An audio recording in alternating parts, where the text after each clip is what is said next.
Bonsoir à tous, ravi de vous retrouver en ce mardi 28 juillet. Toute l'actualité près de chez vous, invités, reportages, météo, découvertes et les sports avec un grand dossier ce soir consacré au grand départ de la Vuelta, le Tour d'Espagne programmé les 22 et 23 août prochains ici en Principauté. Les équipes engagées, Pogacar ou pas, où voir les coureurs, tout savoir sur le plateau, les festivités et les restrictions de circulation. Christian Tornator, le commissaire général de ce grand départ de la Vuelta 2026 à Monaco, sera avec nous dans un instant. Une première séance de dédicace pour Nazinho, l'un des nouveaux joueurs de l'AS Monaco FC sur le port de Monaco. En plein cœur d'une période estivale qui bat son plein, gros plan ce soir également sur le rôle des hôtes et des hôtesses destinés à vous informer sur les points clés de la Principauté, comme sur le rocher de Monaco par exemple. À suivre, un traitement de saison pour nos pains méditerranéens. Et puis nous prendrons le temps de découvrir quelques tendances et conseils littéraires de saison, là aussi. Et pour débuter ce journal, on va mettre l'accent sur l'attractivité en Principauté. Plus de 4000 km les séparent et pourtant Monaco et Bahreïn entendent renforcer leur coopération. Aujourd'hui, la Principauté recevait une délégation du Royaume.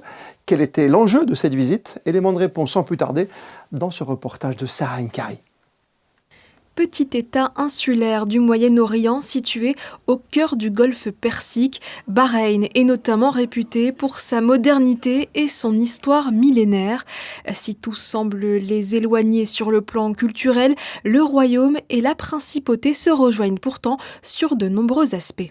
Nous partageons les mêmes valeurs sur l'environnement, sur le maritime, le yachting, l'hospitality. Donc beaucoup de synergies qui finalement sont assez évidentes entre nos deux économies. Au cours de cette visite, la délégation a rencontré plusieurs acteurs emblématiques du tissu économique monégasque, la Société des Bains de Mer, le Yacht Club de Monaco ou encore l'Université de Monaco.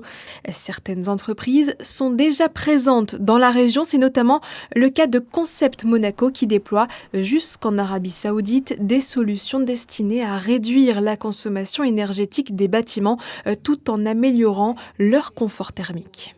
Nous avons une facilité, une accessibilité aujourd'hui de distribution et d'application de nos solutions, notamment au Bahreïn, qui nécessite aujourd'hui, plus que jamais, l'application de solutions effectives telles que les nôtres. Aujourd'hui, on a des pics de chaleur, des effets de serre, on a une température qui ne devient plus supportable, notamment dans les bâtiments institutionnels, hôpitaux, écoles, universités. Et le projet a de grandes chances d'aboutir, puisque l'objectif affiché du Royaume de Bahreïn est clair, réunir les conditions idéales pour attirer toujours plus de sociétés monégasques sur son territoire. We've had discussions across tourism, hospitality, education as well, and there is a few discussions that were already ongoing, and hopefully they'll be announced in due course once they're finalized. But we're trying to explore others, and one of the things that have been surprising to us is also when it comes to innovation and technology and what opportunities there are here. Cette rencontre s'inscrit dans la continuité d'une première mission monégasque organisée à Bahreïn il y a 2 ans, puis de discussions relancées cette année dans le cadre du World Economic Forum à Davos. Une dynamique que les deux pays entendent inscrire dans la durée avec l'ambition de transformer ces échanges en projets concrets. Au regard des terribles incendies qui ravagent notamment le sud-ouest de la France et le Var, l'Espagne ou encore le Royaume-Uni, le prince souverain et la princesse Charlène ont envoyé un message de soutien aux populations touchées par ces feux destructeurs et saluent le courage des sapeurs-pompiers, des équipes de secours pour protéger les populations et préserver les territoires menacés. Le prince et la princesse soulignent également l'importance du dérèglement climatique et appellent plus que jamais à des réponses courageuses. Une urgence, je cite, qui doit tous nous réunir. On n'oublie pas non plus nos amis les animaux. Un exemple, suite aux incendies qui ont frappé le secteur de Barjols-Ponteves, dans le Var, les animaux rescapés ont été pris en charge par le refuge SAM 83. Une collecte de dons vient d'être lancée pour leur venir en aide. Des croquettes, paniers, couvertures, colliers et tout matériel utile sont les bienvenus. Vous pouvez les déposer ici à Monaco, au 22 boulevard d'Italie, et avoir toutes les informations, bien sûr, sur la page Facebook des animaux d'ici et d'ailleurs. Les sports, dans moins d'un mois maintenant, les 22 et 23 août prochains, la Principauté accueillera le grand départ de la Vuelta, le Tour d'Espagne cycliste, et ce, dans la foulée d'un passionnant Tour de France. Les amoureux de la petite reine attendent donc avec impatience les premiers tours de roue dans nos rues si familières. Et avec nous ce soir, pour faire un point étape, le commissaire général du grand départ en principauté pour la Vuelta, Christian Tornator. Bonsoir à vous. Bonsoir Christophe. Vous rentrez du Tour de France, notamment, on s'était croisé lors du grand départ à Barcelone. Vous avez appris des petites choses encore sur l'organisation d'une telle course comme la Vuelta, qui appartient en partie au groupe qui assure également le bon fonctionnement du Tour de France, c'est-à-dire le groupe ASO. On a eu encore une réunion hier en principauté avec tous les organisateurs espagnols. Donc on a finalisé, je crois, la totalité des manques que l'on n'avait pas encore pu préciser, puisqu'il nous manquait certaines précisions. Christian Tornator, ce qui reste aujourd'hui, ça a comblé les petits trous, les petits manques ? C'est pas tellement ça, c'est surtout d'avoir un minute par minute qui soit beaucoup plus précis. Parce que là, pour l'instant, on avait des amplitudes horaires, mais on n'avait pas de minute par minute. Donc depuis hier, on en sait beaucoup plus. Et ils vont nous renvoyer un programme définitif qui sera complètement à jour et que l'on pourra diffuser, je pense, d'ici la fin de la semaine. Un programme qui commencera par, ça c'est la tradition, comme pour le Tour de France, par la présentation des équipes. Ce sera sur le port de Monaco pour Hercule ? Non, négatif. La présentation des équipes, ça sera le jeudi soir à partir de 19h. Derrière moi, sur la place du Casino, sur cette place merveilleuse qui appartient à la SBM, et pour laquelle il y aura des animations entre 18h et 19h, et après la présentation avec l'émission télévisée qui sera diffusée dans le monde entier. Donc venez nombreux voir... peut-être M. Pogacar, mais amener toute la famille parce que c'est le moment où on verra les coureurs de près et le moment où ils seront le plus tranquilles. La course, elle va démarrer le 22 avec un contre-la-montre dans les rues de Monaco. La course démarrera donc samedi. Oui. Samedi, à partir de 13h, les coureurs pourront s'élancer depuis la rampe de départ qui sera installée sur les escaliers du Casino. Entre 13h et 15h, ils auront l'entière liberté de reconnaître autant de fois qu'ils veulent le parcours. Et après, le premier coureur s'élancera à 16h17. D'accord. 16h17 parce que le calcul a été fait. Le dernier concurrent partira vers 19h21 pour arriver sur la ligne d'arrivée, donc sur le boulevard Albert Ier, vers 19h30 pour avoir un timing très précis. C'est ce que l'on espère en tout cas. Le premier maillot amarillo, bien sûr, maillot rouge sur le Tour d'Espagne. Oui. Et le lendemain, ils nous quitteront. Oui. Ils partiront d'où le matin? Parce qu'ils vont vers Manosque ensuite, le dimanche. Oui, ils vont vers Manosque, ça sera la deuxième étape qui partira depuis la place du Palais. Donc à midi, c'est sûr et certain, ils partiront depuis la place du Palais en peloton jusqu'à la sortie de Monaco en traversant encore une fois la principauté dans sa totalité. Et ils nous quitteront à la hauteur du jardin exotique pour retrouver le parcours en territoire français. Jusqu'à Manosque, ça fait quand même une étape de 215 km. Je crois que c'est la plus longue de la Vuelta. Ils commenceront bien, enfin ce sera déjà la deuxième étape, mais ils commenceront quand même bien le parcours pour retourner jusqu'à Grenade, puisque l'arrivée est à Grenade. Vous savez que cette année, la Vuelta n'arrive pas à Madrid, mais à Grenade, puisque ce jour-là, il y a le Grand Prix de Formule 1 en plein centre de Madrid. Un peloton qu'on sera ravis de retrouver, avec de nombreuses équipes qui ont participé au Tour de France. On a encore plein de souvenirs 48 heures après. Et cette dernière montée, Montmartre, la rue Le Pic, l'arrivée, Van der Poel contre Pogacar. Est-ce qu'on va voir, par exemple, un maillot jaune à Monaco? Alors il est certain que le maillot jaune du Tour de France n'a jamais gagné la Vuelta. Ça c'est clair. Alors est-ce qu'il se sentira encore en forme pour venir en principauté et affronter les coureurs qu'il a déjà affrontés certainement pendant le Tour de France? En tout cas, comme vous le disiez, les équipes, il y en a sur 23, il y en a 21 qui étaient présentes sur le Tour de France. Il y aura forcément des changements d'équipe, forcément des changements de coureurs. Mais c'est l'occasion de venir voir les coureurs de près et je recommande à tout le monde de venir aussi bien pour la présentation que pour le contre-la-montre. Ça sera formidable. Entre le Palais, ensuite le grand départ. Oui, on verra peut-être pas toutes les stars du Tour de France, mais on verra, vous l'avez précisé, toutes les équipes. Et le nom, de toute façon, les noms des inscrits arrivent quoi? Une semaine avant le départ, c'est ça à peu près? On ne le saura vraiment que dans le courant de la dernière semaine. Donc la semaine, je vais dire après le 15 août, ça sera connu. On connaîtra effectivement tous les participants à ce moment-là. Je vous rappelle tout de même, Christian Tornator, qu'à l'occasion d'une étape entre Dole et Belfort avec le prince Albert II, le prince souverain a souligné qu'il avait rendez-vous avec Pogacar au départ de la Vuelta. J'espère que ce ne sera pas en civil, que ce sera avec le cuissard quand même pour Pogacar. Mais il y a bon espoir. Oui, on l'espère tous, parce que c'est vraiment le champion qui est présent dans tous les esprits au surlendemain de l'arrivée du Tour de France. Et je crois qu'il tient quand même à faire la Vuelta, parce que comme je vous l'ai dit, il ne l'a jamais gagné. C'est ce qui manque à son palmarès, et ça sera une certainement très bonne occasion pour lui d'être présent et actif, comme on le connaît dans l'équipe UAE. Oui, c'est certain. C'est sûr, pour ensuite disputer les championnats du monde. En matière de circulation autour de Monaco, dans Monaco, ça sera compliqué? Il y a quelques restrictions ou pas? Il y aura forcément des restrictions, oui.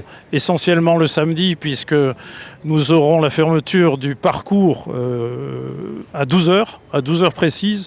Tout le parcours sera ceinturé de barrières, contrôlé, avec des implantations spécifiques pour les traversées piétonnes, et ce jusqu'à 20h pratiquement, puisque de 12h à 19h30, les coureurs et les organisateurs pourront être présents sur le parcours, d'abord dans une période de reconnaissance, puis dans une période de compétition. Donc c'est une longue journée à affronter. Et vous pouvez être assuré que aussi bien les commerçants que les exploitants d'hôtels et de restaurants ne seront pas dépourvus, puisqu'on a prévu d'avoir toutes les traversées. Il y en a 26, je crois, 26 ou 27 traversées qui permettent de franchir le parcours, évidemment à pied, pour accéder en tous les lieux publics de la Principauté. Merci Christian Tournager d'avoir pris quelques minutes avec nous, en tout cas sur Monaco Info, pour nous décrire encore une fois le spectacle qui va se dérouler chez nous en Principauté, la grande épreuve 22-23 pour la course elle-même de la Vuelta, le Tour d'Espagne 2026. À très vite sur Monaco Info. Merci Christophe. Un nouveau grand départ d'envergure, donc à Monaco cet été, après ceux du Tour de France en 2009 et d'Italie en 1966. La boucle est bouclée avec, et c'est unique en son genre, un troisième grand départ pour ces 3 épreuves majeures du calendrier cycliste international. Et ce, pour le plus grand bonheur des organisateurs, à l'image également de Javier Guillen, le directeur général de la Vuelta. Year by year we try to look for special places, and that's why that's the main reason, we are departing from Monaco, because for us it's a very big innovation. Monaco is a very well-known country for the Spanish people. We are connected by many, many things, royal family, Mediterranean, but also for the quality life that we like to follow in Spain, Monaco. That's why I'm very, very happy as Vuelta General Manager to depart from Monaco this year. We are doing a very long-term job and very good job trying to announce to everybody we are departing from Monaco. But not also for international people, because we want everybody around Monaco to visit that. Also for the Monegasque people. We want the Monegasque people feel proud about its amazing country. So for me, the main commitment for Vuelta in Monaco is to be proud to be next to the Monegasque people. C'est un bonheur pour vous de faire débuter la Vuelta à Monaco. Un bonheur et un honneur aussi. It's a great honor. It's something totally different. I always say to the Spanish people, if you go to Monaco, there are many specialties, but in terms of sport, Formula One, Monte Carlo tennis tournament, and Tour de France. There are millions of sports in the planet, but just Vuelta is one of the special events at departing from Monaco. En football, hier soir, les supporters monégasques se sont rassemblés au village d'été de l'AS Monaco FC, sur le port Hercule, pour une rencontre avec Flavio Nasinho, l'une des recrues de ce mercato estival. Au programme, séance de dédicaces et puis photos, le reportage sur place avec Frédéric Elion accompagné de Julien Logier. C'est le premier joueur à avoir rejoint l'AS Monaco. Cet été, Flavio Nasinho s'est engagé pour 4 ans avec les Rouges et Blancs. Le jeune latéral gauche portugais de 22 ans était au village d'été AS Monaco lundi soir pour une première rencontre avec les supporters. It's a special day. I think it's very important for the fans to know me and me to know the fans as well. So it's an important day, it's a special day.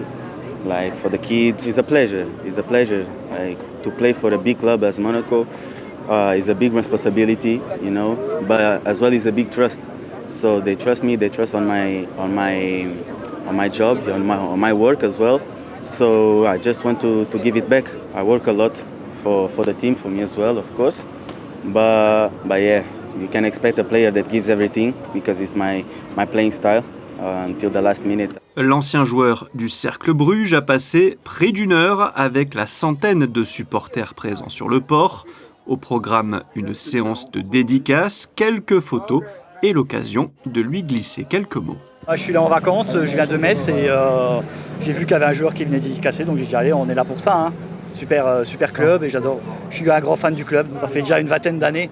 J'ai toujours aimé ce club et je les suis partout. C'est un défenseur à latéral gauche, je crois. Et c'est un très bon joueur.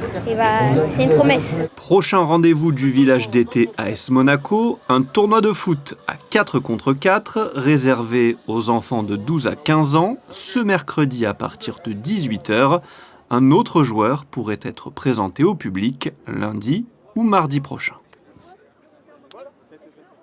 La direction du tourisme et des congrès de Monaco recrute chaque année des hôtes et des hôtesses d'accueil pour la grande saison estivale. Nous sommes allés à leur rencontre dans l'un des points d'information les plus animés situés sur le rocher, devant la cathédrale. Alexandra Pagny avec Jean-Alexandre Dordet. Bonjour. Un sourire et une oreille attentive, prêts à répondre à la moindre interrogation sur la principauté. Ils ont la vingtaine et ont choisi comme job d'été de renseigner les vacanciers dans les 5 points d'information mis en place par la direction du tourisme et des congrès. Je suis en école de commerce à Nice et donc ici ça me permet aussi de me faire des sous l'été. C'est la 2e année et notre mission c'est de guider les touristes, de les aider s'ils ont des questions, etc. De leur proposer un parcours aussi tout au long de leur journée pour que ce soit le plus simple pour eux. Ils sont une cinquantaine cette année, hôtes et hôtesses, à avoir été recrutés pour cette saison estivale du 15 juin au 31 août. Il leur est demandé donc une parfaite connaissance de la principauté, ensuite de parler l'anglais très bien et ensuite une autre langue étrangère qui est souhaitée pour pouvoir donner des informations à tous les touristes qui viennent tout au long de la journée et tout au long de l'été. Nous avons 5 points d'information ouverts cette année, l'Office du tourisme, la gare, le kiosque du jardin exotique en face du parking des Salines, un chalet sur le quai Albert Ier et également ici un kiosque solaire en face de la cathédrale sur Monaco-Ville.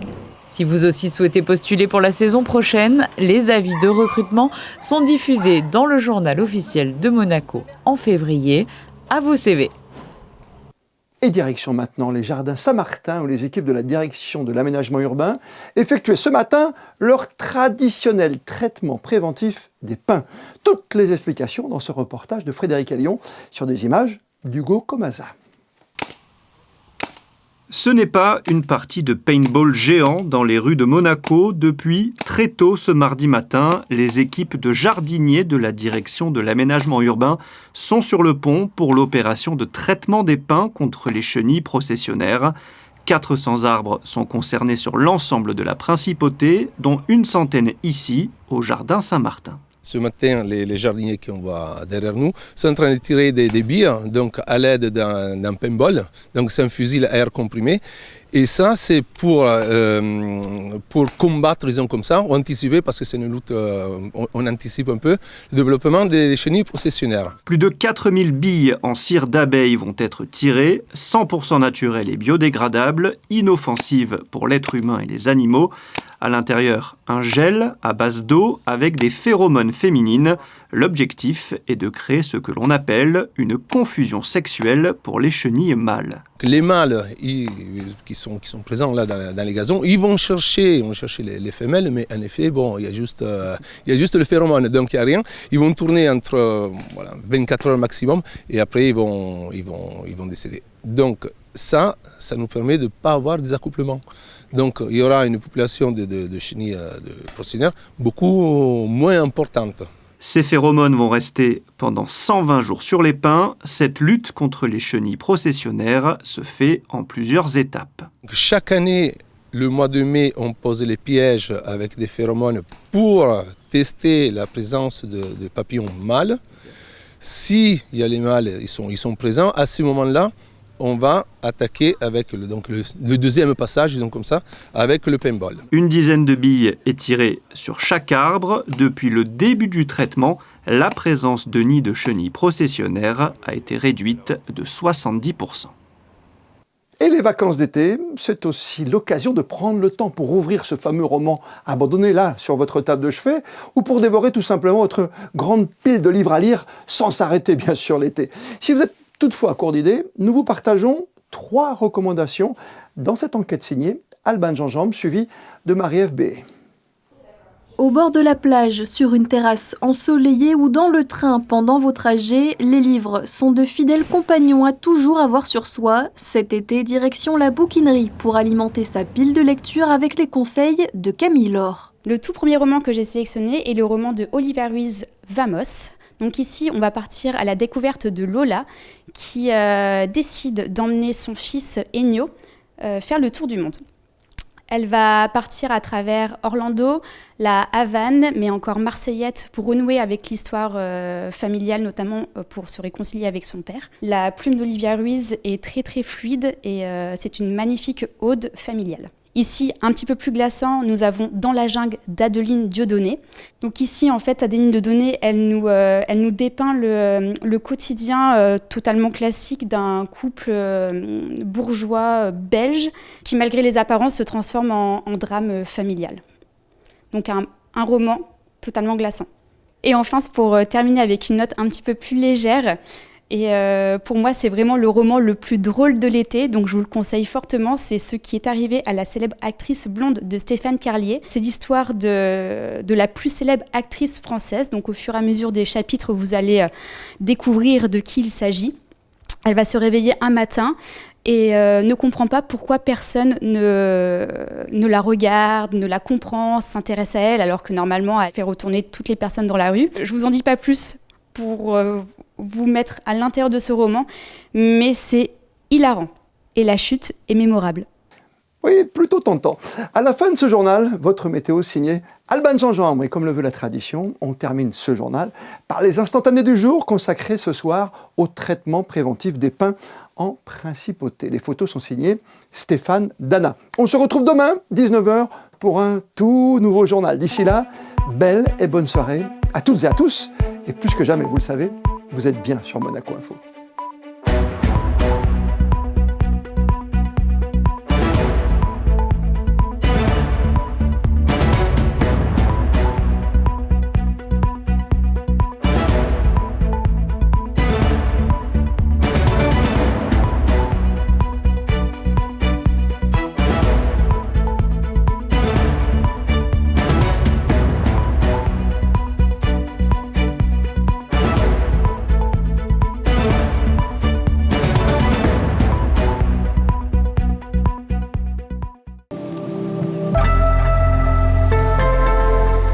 Bonsoir à tous, attention, un pic de chaleur est prévu à partir de demain et la principauté ne sera pas épargnée par ces températures en hausse. Le thermomètre oscillera entre 25 et 32 degrés au plus fort de la journée.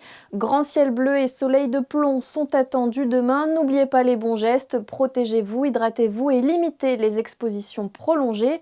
Demain, mercredi 29 juillet, nous fêterons les Martes. Et comme chaque mardi avec la Société monégasque des eaux, petit état des lieux des sources de la principauté. Cette semaine, les sources de Monaco couvrent 15 à 25% de notre consommation, un indicateur qui nous encourage à maintenir les bons gestes pour économiser l'eau.